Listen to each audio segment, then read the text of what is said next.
অবরুদ্ধ নিষেধ পর্ব ৪৭ লেখিকা তেজস্মিতা মর্তুজা। আর আমি প্রীতম বলছি। তো চলো শুরু করা যাক।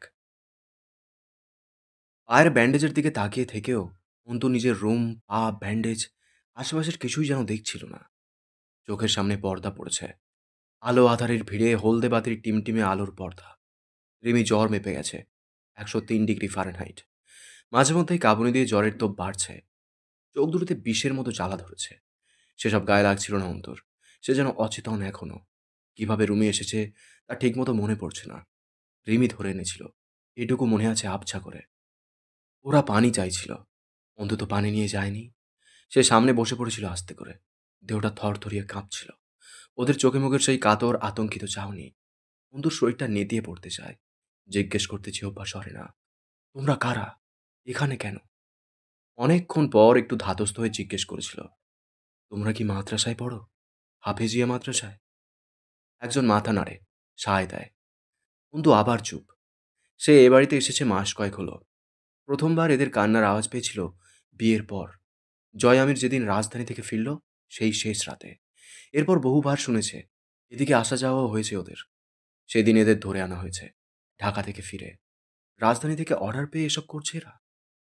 তোমাদের কবে আনা হয়েছে এখানে? কয়েকদিন আগে। অন্তু ভাবে, তাহলে তখন কাদের কান্নার আওয়াজ অল্প স্বল্প উপরতলায় যেত? এদের আগেও আরও আনা হয়েছিল। আজ প্রায় ২ সপ্তাহ যাবৎ জয় হামজার পায়ের সুতো ছিঁড়েছে। রাত দিনের ঠিক নেই, ছুটছে ওরা। অন্তু উঠে দাঁড়াতে চায়, পা টলছে। অসহ্য যন্ত্রণায় অসাড় হয়ে এসেছে পাটা। শক্তি নেই চলার। চুপচাপ বসে থাকে শ্বাস আটকে। বাচ্চাদের মুখে আতঙ্ক কমেছে। অন্তু জিজ্ঞেস করে, তোমরা কারা? বয়স ১৫-র মতো একটা ছেলে দৃষ্টি অস্তমিত করে দৃঢ় স্বরে জানায়, শিবিরের ছেলে আমরা। কথাটা বলতে পেরে যেন সে খুব গর্বিত। নাম কি তোমার? আব্দুল আহাদ। তুমি হাফেজ? হ্যাঁ। কোরআন কয় পারা? অন্তু চেয়ে দেখে আব্দুল আহাদের দিকে। প্রথম থেকে ওকে লক্ষ্য করছে অন্তু। চোখে ভয় নেই আর সবার মতো। সেই যেন সবার জন্যই চিন্তিত। অন্তু বলে, ৩০ পারা। আমি সেই ৩০ পারা কোরআনের হাফেজ। তোমাদের কেন ধরে আনা হয়েছে জানো? জানবো না কেন? কেন? ওরা ভয় পায় আমাদের। ওরা ভয় পায়? কিসের ভয়? অন্তু একটু অবাক হয়। আমরা বড় হলে এক একটা শিবিরের ছেলে হব। ওদের বিরোধী দলের কর্মী ভারী হবে। কিন্তু আমাদের মারলে আমাদের আমিররা দুর্বল হয়ে পড়বে। তারা দুর্বল হচ্ছে না। কারাগারে পুরে দেয়, ফাঁসি দিয়ে দেয়, গুম করে দেয়। ট্রাক ভরে তুলে নিয়ে যায়, গুলি করে মেরে রক্ত ধুয়ে ফেলে। দুর্বল হয় না আবার? এত কিছু করছে, কী বা করতে পারছে? বন্ধু চুপ করে বসে থাকে। আব্দুল আহাদের মুখের দিকে চেয়ে থাকতে ভালো লাগছে তার। দাড়ি গোফের রেখা দেখা দিয়েছে, তবু মুখটা কচি। সেই কচি মুখে এত সব ভারী কথা। ধর্মবিশ্বাসের শক্তি, সৃষ্টিকর্তার প্রণীত বাণী বুকে ধারণের শক্তি। বন্ধু ভাবে, সবাই তো ভালো হয় না। টুপিদারি পড়া সবাই ভালো না, নামাজি সবাই ভালো না, হাফেজও সবাই ভালো না। কিন্তু বাকিগুলো? অন্যান্য দলের নেতাকর্মীদের মাঝে ১০০-তে কয়টা ভালো আছে? বর্বর, মূর্খ, অসভ্য জানোয়ার এক একটা। কিন্তু এদের মাঝে যদি ৯০ জনকেও খারাপ ধরা হলো, বাকি ১০টা? এরা কি ১০ জনও নৈতিকতা জানে না? যত যুদ্ধাপরাধ, জঙ্গিবাদ, সন্ত্রাসবাদ সব এরা করে বেড়াচ্ছে। তার চেয়ে বড় কথা, যারা পাপ এখনো করেইনি, তাদের জান নিয়ে খেলাপাতি খেলার অধিকার কে দিল স্বৈরাচারদের? ওরা নাবালক শিশুরা কি পাপ করতে পারে? হাজারো মায়ের বুক খালি করে ছোট ছোট মানুষগুলোর বুকের তাজা রক্ত মাটিতে মিশিয়ে দেশের অপরাধ মুক্ত করে ফেলছে ওরা। তাহলে দেশে যা সব ঘটছে, তাই এদের মরা আত্মারা উঠে এসে করছে? বাকিরা বেহেস্তের দূত হবে তাই? পলাশরা কারা? রাজনরা কারা? এরাই যদি সব পাপের ভাগী এবং শাস্তির দাবিদার হয়? অন্তু ভাবনা ছেড়ে উঠতে চায়। আব্দুল আহাদ চোখ নত করে রেখেছে। অন্তু জিজ্ঞেস করে, তুমি মরতে ভয় পাও না? ভয় পেলে কি মরণ মাফ? অন্তু একথার কি জবাব দেবে? জিজ্ঞেস করে, এসব কে শিখিয়েছে তোমাদের? কে শেখায়? মাঝরাতে যখন অল্প সময়ের জন্য ঘুমাতে যাই, খবর আসে কারা যেন মাদ্রাসা খেয়েছে, পালা পালা ধরে তুলে নিয়ে যাচ্ছে। ওরাও তো মরবে, তার পরের পালান হয় আমাদের। ভয় করে লাভ কি? সবাইকে এখানেই আনা হয়েছিল? এরা ছাড়া আর কি লোক নাই? কত লোক ওদের? সহপাঠীদের চিৎকার আর অসহায়ত্ব এটুকু মানুষগুলোর মাঝে বিদ্রোহের আগুন জ্বালিয়েছে। এই আগুনে কি কোনো একদিন পুড়ে মরে যাবে না দেশের ক্ষমতাধর স্বৈরাচার? মানুষের দীর্ঘশ্বাস, অবিচার, অধিকারহীনতা, রাহাজানি, হাহাকার কতদিন? অন্তু উঠে দাঁড়াতে গিয়ে পায়ের সমস্ত স্নায়ু যেন একসাথে তীব্র উদ্দীপনায় ফেটে পড়েছিল। এখনো চুইয়ে চুইয়ে রক্ত পড়ছে। আব্দুল আহাদ এগিয়ে আসে। অন্তু চমকায়। দেখি, পা দেখি। অন্তু তাকায় আব্দুল আহাদের মুখের দিকে। চোখের দৃষ্টি নত, মুখটা গম্ভীর। তার জুব্বার প্রান্ত ছেঁড়া, ঝুলছিল। তা টান দিয়ে ছিঁড়ে নিয়ে অন্তুর পায়ে বেঁধে দেয়। অন্তু পায়ে হাত দেওয়া থেকে বাঁধা দিলে বলে, আমি তো ছোট আপনার, কিছু হবে না। বেঁধে দিই, রক্ত পড়ছে। বাঁধা শেষ হলে বলল, এই অসময়ে কেন এসেছেন জানি না। আপনি কে তাও জানি না। ও একটু পানি খেতে চাচ্ছে অনেকক্ষণ ধরে। পানি আনেননি? অন্তুর বুকে শুল বিঁধল বোধহয়। পানি আনেননি? বাক্যটা ফলার মতো বাঁধে বুকে। অন্তু ঝাড়া মেরে উঠে পড়ে। আব্দুল আহাদ ওকে ধরতে হাত বাড়িয়ে ও গুটিয়ে নেয়। অন্তু নিজে চেপে ধরে ওর হাতটা। ওর হাতে ভর দিয়ে উঠে দাঁড়িয়ে বলল, ছোট ভাই তো তুমি আমার, হাত ধরলে কি? মলিন হেসে বেরিয়ে আসে। খুঁড়িয়ে খুঁড়িয়ে বড় ঘর পার হতেই অন্তুর দম বেরিয়ে যাচ্ছিল। পা দুটো ছিন্ন ভিন্ন হয়ে গেছে। অন্তু যখন দোতলায় ফিরে বড় বড় জগ ভরে পানি নিচ্ছিল, প্রেমী হায় হায় করতে এগিয়ে আসে। কি করছেন আরবিন? পাগল হয়ে গেছেন? ওদের একবেলায় বেশি পানি বা খাবার দেওয়ার হুকুম নেই। কার হুকুম নেই? আপনার নরকের দেবতা স্বামীদেবের? তা নাই থাকতে পারে। আপনিও পতিভক্তার নেউটা মেয়ে হতে পারেন। কিন্তু জানেন তো, আমি খুব পাপিষ্ঠা। আমার স্বামীর অবাধ্য, অভিশপ্ত একজন স্ত্রী। আমার এসব মানার কথা নয়। আপনি বুঝতে পারছেন না, প্লিজ। এ বিষয়ে আর কিছু শুনতে চাই না। যদি আজ বাধা দেন, তো সুযোগ পেলে আপনাকেও ছাড়ব না। আর আমার বিশ্বাস, সুযোগ আমি পাবই। অন্তুকে তখন ঠিক মন্ত্রমুগ্ধের মতো লাগছিল, যেন তাকে বশ করা হয়েছে। জয় এক গাদা বিস্কুট, কেক ইত্যাদি খাবার এনে রাখে ঘরে। অন্তু সেই সব এবং পানীয় টর্চ নিয়ে খুঁড়িয়ে নিচতলায় পৌঁছায়। ওরা খেতে চায় না, শুধু ওদের পানি চায়। বুক চৌচির পিপাসায়। অন্তু খাওয়ায় ওদের। ওদের হাত বাঁধা নেই, তবু সম্ভব নয় ঘুটঘুটে অন্ধকারে উঠে এসে সুইচ খুঁজে বাতি জ্বালায়। অন্তু বাতি জ্বালিয়ে দিয়ে বেরিয়ে আসে। পায়ের ব্যথায় মাথা ফাঁকা হয়ে আসছিল। বড় ঘরের বাইরে বিস্তৃত ফ্ল্যাট, নোনা ধরেছে ইটের গায়ে। কোথাও খানিক আলোর দিশা নেই। খসখসে ঢালাই মেঝে হলগ্রাউন্ডটাতে। তাতে পায়ের চামড়া খসে আসছিল যেন। এক পা ফেলতে পারছিল না। যেদিকে তাকায়, অন্ধকারের সমুদ্র ঢেউ খেলছে। রাত শেষের দিকে দুর্গের মতো দরজা জানলাবিহীন কুটুরি। টর্চের আলো সামনের দিকে সরু হয়ে পড়ছিল। তাতে আরো গা ছমছম করা পরিবেশ তৈরি হয়েছে। কারো পায়ের শব্দ পায় অন্তু। থমকে দাঁড়ায়। তার পিছনে কেউ হাঁটছে, তার সাথে পা মিলিয়ে।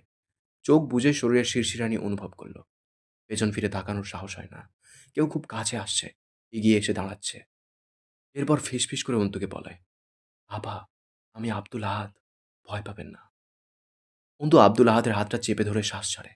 বলে, তোমাদের কোন পথ দিয়ে নিয়ে আসা হয়েছিল? তাতে কি শুনি? চোখে পটি বাঁধা ছিল, মুখে কাপড় গোজা ছিল। গভীর রাতে আনা হয়েছিল এটুকু আন্দাজ আছে। আপনি এখানে কেন আসছেন আজ বারবার? তোমার খারাপ লাগছে? গম্ভীর হয়ে রইল আব্দুল আহাদ। জবাব দিল না। দুজন মিলে ঘুরে ঘুরে দেখে পুরো ফ্লোরটা। এক কক্ষে সারি সারি মদের বোতল সাজানো কেশে ভরা। উটকো গন্ধে নিঃশ্বাস নেওয়া তাই। একটুও পা দেওয়ার জায়গা নেই মেঝের কোথাও। আব্দুল আহাদের শ্বাস প্রশ্বাসের শব্দ ভৌতিক ঠিক ছিল নিস্তব্ধ বদ্ধতায় অন্তুর কাছে। এত মদ! এগুলো পলাশের হোটেলের মনোরঞ্জনের মাল। এখানে রাখা আছে। টর্চের আলো শুরু হয়ে পড়ে। সেভাবেই অন্তু ঘুরিয়ে ফিরে ঘরটা দেখে ফিরে আসতে উদ্যত হয়ে আবার ঘুরে তাকায় চট করে। আব্দুল আহাদ শুধায়। অন্তু মেঝেতে রাস্তা খোঁজে। মদের বোতলের কেসগুলো গিজ গিজ করছে। ঘরের পশ্চিম কোণায় দরজা একটা, লোহার দরজা। অন্তু নিঃশব্দে কেস সরাতে চায়। টুকটাক শব্দ তবু হচ্ছিল।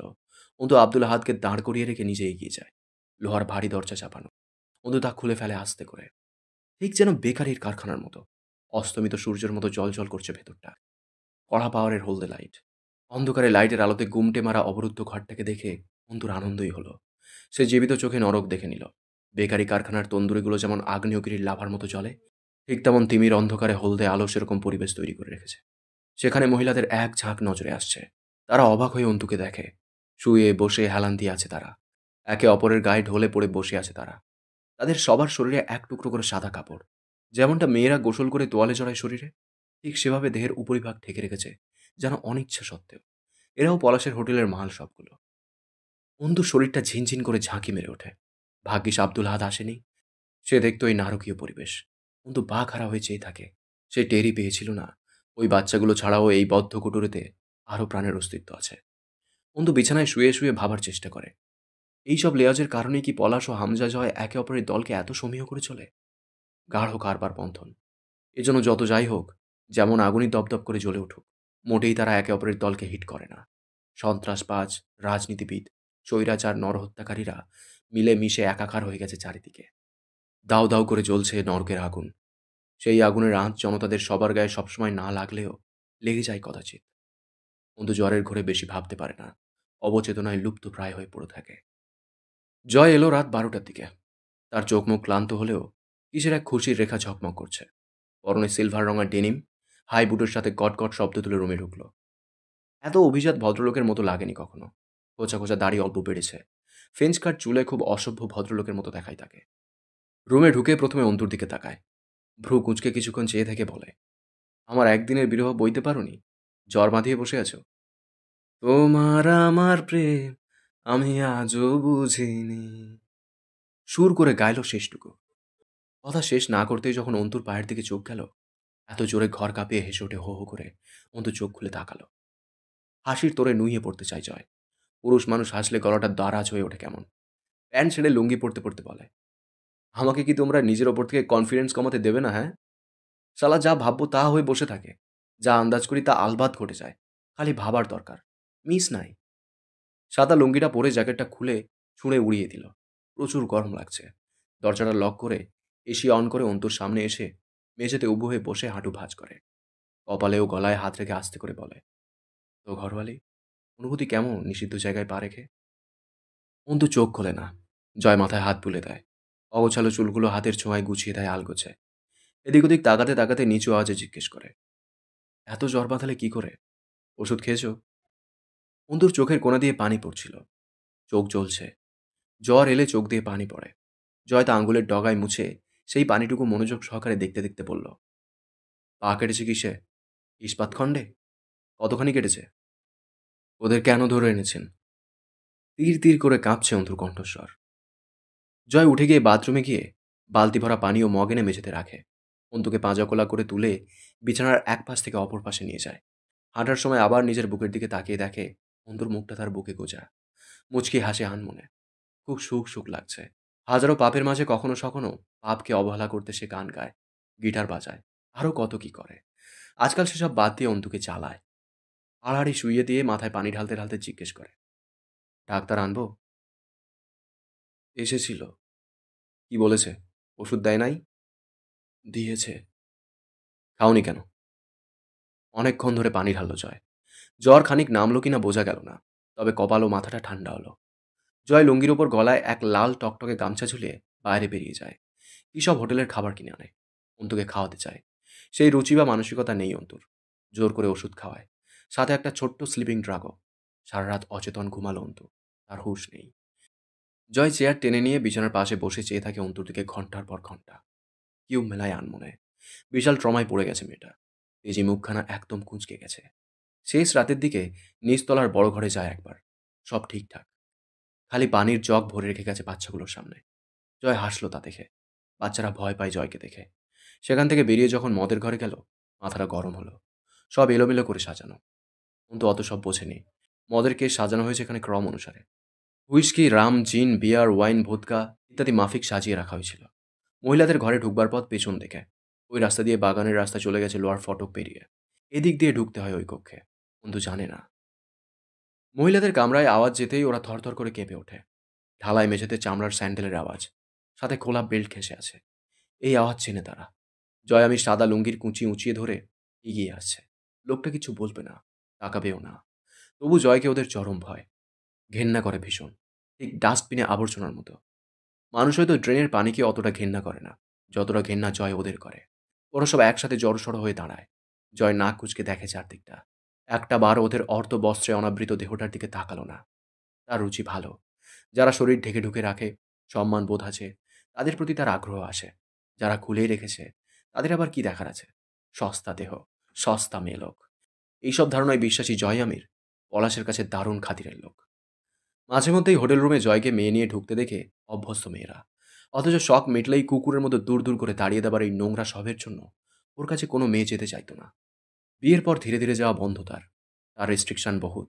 প্রথমত কড়া নিষেধ হলো, তাকে কোনোভাবেই চুমু খাওয়া যাবে না। এছাড়াও জড়িয়ে ধরা যাবে না, গা ঘেঁষা যাবে না, নির্লজ্জের মতো অঙ্গভঙ্গি দেখানো যাবে না। মেয়ে লোকের বেহায়াপনা আর ঢঙে জয়ের গা জ্বলুনি রোগ আছে। সে নিজে যা করবে সেটুকুই। এই নিয়ে পলাশ খুব হাসি মজা করত। একবার একটা মেয়ে জয়কে খুশি করার লক্ষ্যে অথবা টাকা হালাল করার উদ্দেশ্যে বোধহয় ওকে জাপটে ধরে চুমু খেয়েছিল। এক থাপ্পড়ে কান দিয়ে রক্ত বের করে রুম থেকে বের করে দেওয়ার রেকর্ড আছে জয়ের। এসবে হোটেলে ভীষণ হাসাহাসিও লেগে যেত। মেয়েরা জয়কে ভীষণ ভয় পায়। যারা একটু লজ্জা পায়, সংকোচ থাকে ভেতরে, নতুন আসে, তাদের দেয়া হতো জয়ের সাথে। অন্যদিকে তাকিয়ে জয় জিজ্ঞেস করল, কেউ এসেছিল তোদের কাছে? এক মাগি আইছিল কেডা জানি, দেইখা গেল আমারে সকল রে। আর রেহাই হলো না। জয় ক্ষিপ্র গতিতে এগিয়ে এসে কণ্ঠনালীটা চিপে ধরল ২ আঙুলে। আমার বউ সে, তোদের মতো স্লাট না। বল কে ছিল? বল, বল, বল।